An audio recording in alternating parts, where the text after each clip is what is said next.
Oh my god, it's CJ.com.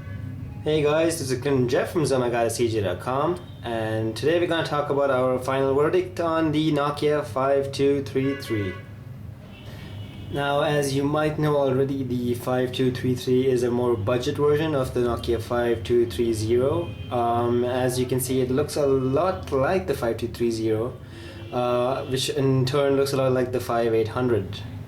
That being said, the 5233 does not have GPS or Wi-Fi or 3G capabilities, which are seen on the Nokia 5800 and 5230. So yeah, the 5233, is it worth the cash? Well, it is definitely worth it because of that huge touchscreen right here. The touchscreen is not as sensitive as the other devices that we've played around with before, but it is pretty good. It's about on the same level as the 5800. There's a lot of plastic around, so that might be a turn-off for most people, but the build quality isn't bad at all. It's pretty good. This has most of the features of the 5800 software-wise. You can see there's a little quick access key right there, which lets you get quick and easy access to any media on your device.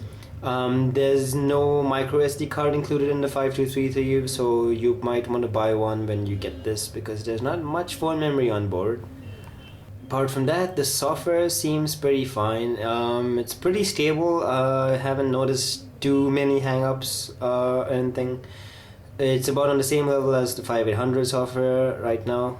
You can add about 20 contacts right there. You can have a little setup email icon appear there, which will show your email if you have set up your email. Call quality is pretty good through the earpiece. It's not so loud through the mono speaker, which also isn't that loud when playing ringtones or playing music through the loudspeaker. So that's about it. Software wise, hardware wise, you can see that the keys are pretty plasticky, not super great, but okay. The camera isn't too good. It's just 2 megapixel with no autofocus and no flash at all, which means it can take a couple pictures. It might just not be too great. There you can see it has a 3.5mm jack, which is very useful if you want to plug in any pair of headphones. There's also a micro USB port right there. You can't use this to charge a device, but you can use this to transfer data to and from your computer.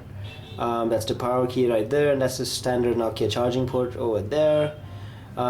This is the whole back panel over there which comes out, and that's where your micro SD and your SIM card goes in.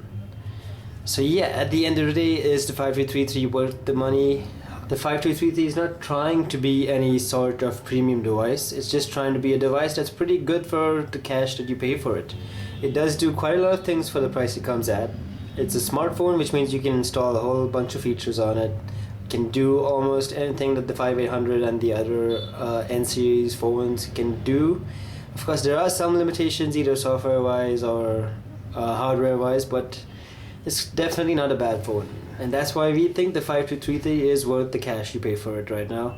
I guess in India it's about 7,500 rupees, a little bit less maybe.